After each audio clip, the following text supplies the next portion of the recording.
The dark nights have always held a certain power over us. There's something about the twilight of nature that makes the heart beat faster, as if at any moment, something could emerge from the shadows. Imagine yourself sitting around a campfire, the warmth of the flames barely cutting through the cold of the night, and the crackling of wood is the only sound breaking the stillness of the forest. It's in those moments that legends come alive, where the unknown becomes terrifyingly real. Tonight, I want to take you to a place where reality and myth meet, and where 3 chilling stories will set the perfect tone for an unsettling night. We'll talk about a creature that doesn't just live in tales, but haunts the dreams of those who've seen it, the Wendigo. But we won't stop there.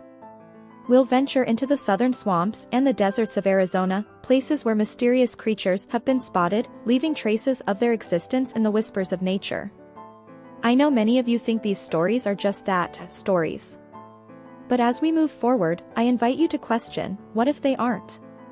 What happens when what we've been told isn't just fiction, but a warning? Because there's something about these tales that always leaves a trace of doubt. And that doubt is what makes us turn our heads quickly at an unexpected noise or look twice when we're alone in the dark. Tonight, I want you to feel as though you're there, around the fire, with the wind whispering through the trees, eyes wide open, ready for whatever may come out of the void. Are you ready to hear these stories?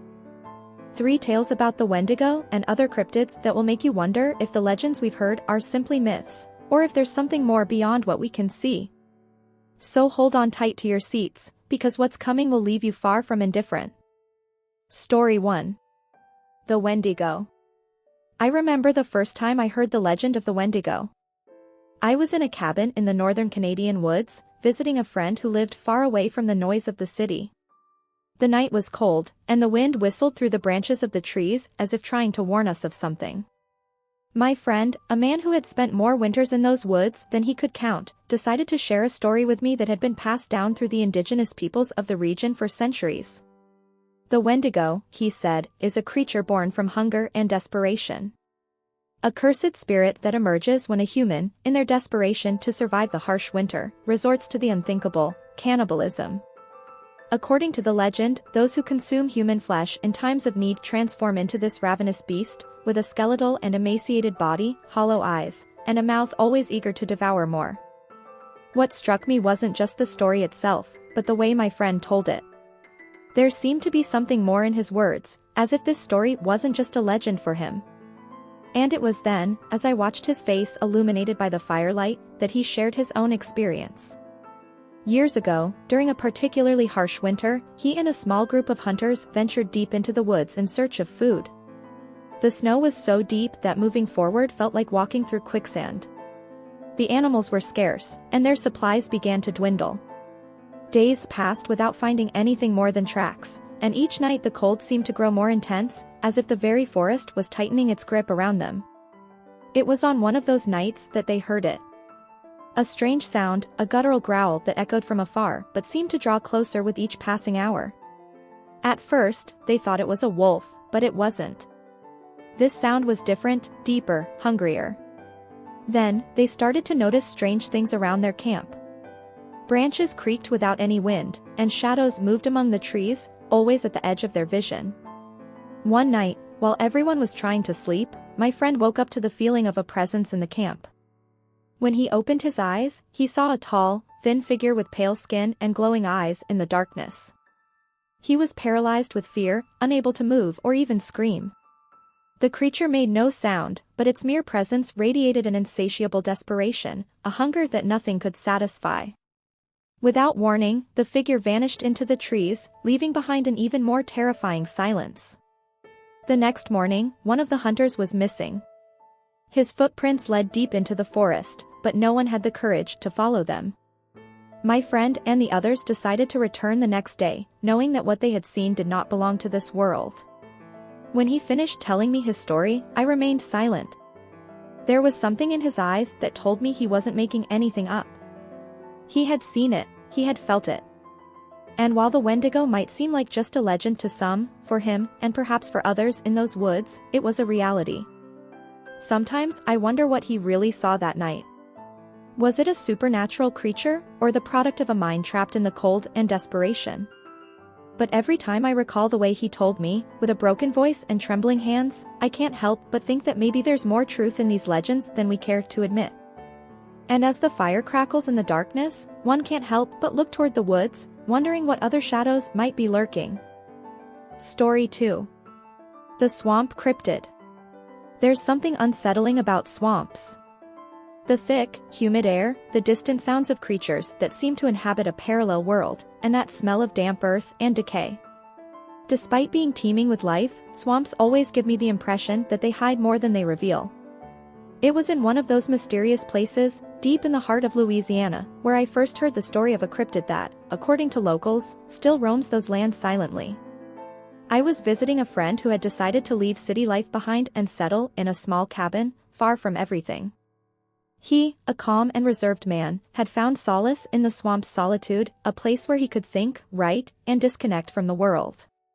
But one night, between sips of coffee and the distant sound of frogs and cicadas, he began to tell me about something that had disturbed his peace. "You won't laugh," he warned me with a seriousness that made me sit up straight. "But what I'm about to tell you is no joke." Intrigued, I nodded, and he began his story.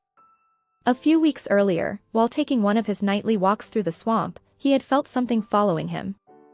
At first, he thought it was his imagination, perhaps influenced by the eerie atmosphere of the place, but the persistent sound of branches breaking behind him wouldn't leave him alone. He looked back but saw nothing. However, the feeling didn't go away, that sensation of being watched by something hidden among the shadows and trees. He decided to head back home, but when he was just a few meters from the cabin, something stopped him in his tracks. Off to the side of the path, near a small clearing where swamp water collected in thick puddles, he saw a figure. It wasn't an animal he recognized, nor was it human. It was tall, over 2 meters, with greenish skin that seemed to glow under the moonlight. Its limbs were elongated and disproportionate, and its head, covered by what looked like algae or some kind of vegetation, barely revealed 2 red eyes staring intently at him. My friend didn't know how long he stood frozen in that spot, watching the creature. The swamp had gone completely silent, as if all the other creatures had decided to remain still in its presence. And then, in the blink of an eye, the cryptid vanished, slipping into the water as if it had never been there. The most unsettling part of his story was the look on his face as he told it. This wasn't the kind of person who would make up stories to scare someone. There was something in his gaze, in his tone, that made me believe he had seen something real. Something he couldn't explain. He decided to investigate, to ask some of the locals if they had seen anything similar. While many were reluctant to speak, there was one old man who shared a similar story. According to him, the swamp cryptid wasn't a recent myth. For generations, the people of the area had seen that mysterious figure, especially on nights with a full moon. Some said it was an ancient spirit, a sort of guardian of the swamp, appearing to protect the land from intruders. Others claimed it was a primitive being, some creature that had survived evolution and found refuge in those hidden corners of the swamp. My friend never saw the cryptid again after that night, but the feeling of being watched never completely left him. Every time he ventured into the swamp after sunset, he felt that same unease, that weight in the air, as if something, or someone, was watching him from the shadows. As he told me his story, the fire flickered, casting strange shadows around the cabin. For a moment, I couldn't help but imagine myself in his place, walking through that dark swamp, alone with my thoughts and the sound of the water shifting around me. What would I have done if I had seen that strange figure? Would I have run, screamed, or stood frozen just like he did? Sometimes, nature reminds us how little we truly know about the world around us. And in places as mysterious as swamps, it's easy to believe there are creatures that have managed to remain hidden, far from human sight, waiting for the right moment to reveal themselves. Story 3. The Desert Creature. I've always felt a deep respect for the desert. It's a vast, inhospitable place where silence is almost palpable, and the heat can crush every thought.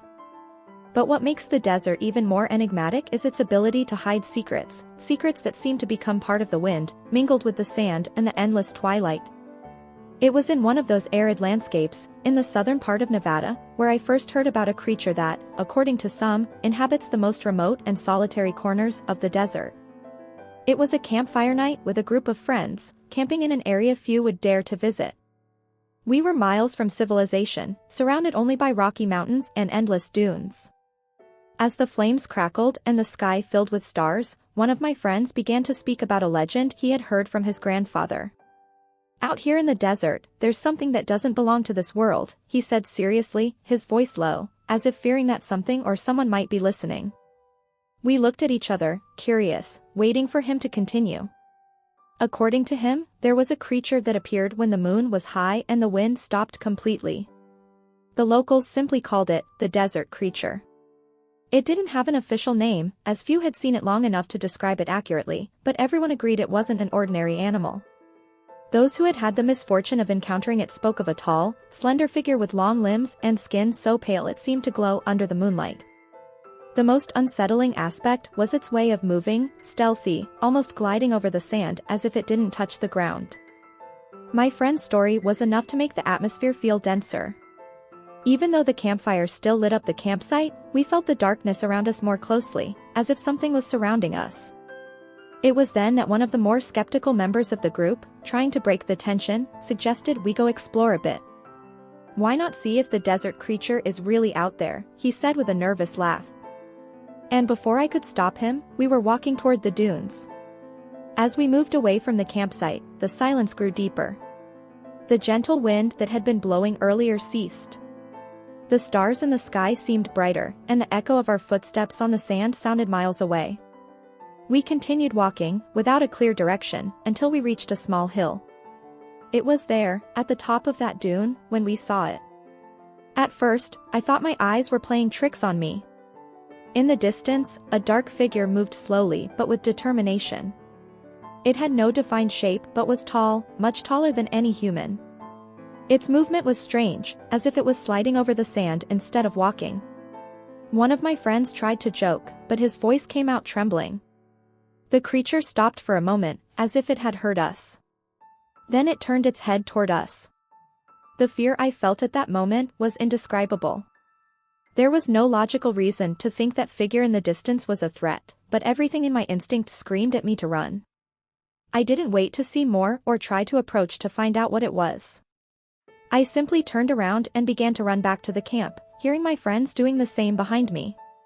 When we finally returned to the campfire, panting, we looked at each other without saying a word. We had all seen the same thing. No one spoke of the desert creature after that night, but I can't forget the feeling it left me with. The idea that in the vast and inhospitable landscape of the desert there could be something so strange, so beyond our understanding, still unsettles me today. What frightens me most is that after that night, I did a little more research on the legend. It turns out that there are accounts dating back centuries, describing sightings of this creature, always in the same area, always under the same circumstances. The ancient peoples who inhabited that region spoke of it as a desert spirit, a kind of guardian that appears when humans venture too far into territories that do not belong to them. Perhaps that night, we had crossed an invisible line, treading a place where we were not welcome. And the desert creature, in its silence and solitude, made it clear that we were not alone in that vast emptiness. Listening to these three stories, one can't help but notice the similarities. Although each tale comes from a different place, the icy north with the Wendigo, the dark swamps of Louisiana, and the scorching sands of the desert, they all share something in common, the feeling of the unknown lurking in the most remote corners of nature. These creatures, whether it's the Wendigo, the Swamp Cryptid, or the desert entity, seem to emerge from a deeper place in our minds. They reflect our most primitive fears, the ones that arise when we face the solitude of nature and realize how small we are in comparison. In each story, it's not so much the creature itself that resonates, but rather how we interact with what we don't understand. My friend, upon seeing the Swamp Cryptid, wasn't just frightened by the physical form of the creature, but by the realization that, in that moment, he wasn't alone in the world. That, in the midst of that vast and solitary landscape, there was something else, something he couldn't explain. And that experience changed him. Similarly, those who have encountered the Wendigo, whether in ancient stories or more recent accounts, speak of how those visions leave a lasting impression. It's not just the fear of seeing something terrifying, it's the fear of the unknown, of what might be lurking beyond the limits of our understanding. In the end, each of these encounters reminds us of how fragile we are and how much we still don't know about the world we inhabit. So, what is it that we truly fear? The creatures watching us from the shadows, or the uncertainty of what might be waiting, without us even realizing it? As I reflect on these stories, I realize something essential. The real monsters might not be the ones dwelling in forests, swamps, or deserts, but rather the fears that reside within us. The legends of the Wendigo, the Swamp Cryptid, and the desert creature are, at their core, projections of our deepest fears, those that cannot be easily defined, but that we feel when we're in the dark, alone, and confronted with the unknown. Each story serves a purpose. In ancient times, tales of monstrous creatures helped communities stay safe, to respect the boundaries of nature, and avoid falling into despair. Today, these legends still hold a similar power. They teach us to respect what we don't understand, to be humble before the vast forces around us, and to accept that there is more to this world than we can see. But beyond the fear and unease, there's also hope. Every person who has survived an encounter with the unexplainable emerges stronger, more self-aware, and more attuned to the world. And although we may not always be able to explain what we've seen or felt, it is precisely our ability to face the unknown that makes us human. So, if you ever find yourself in a remote place, in the middle of the night, feeling like something is watching you from the shadows, remember this: fear is a natural part of our experience. We are not alone in the vastness of nature, but neither are we defenseless. The legends, though terrifying, also show us that we can find the courage to face what we fear, and perhaps, in the end, discover that what scares us is not as insurmountable as we once thought. As these stories come to an end, I invite you to reflect. What do you think of these tales? Have you ever experienced something similar? I'd love to hear your thoughts in the comments. And if you enjoyed this fireside conversation, don't forget to share it with others who appreciate a good mystery. See you next time.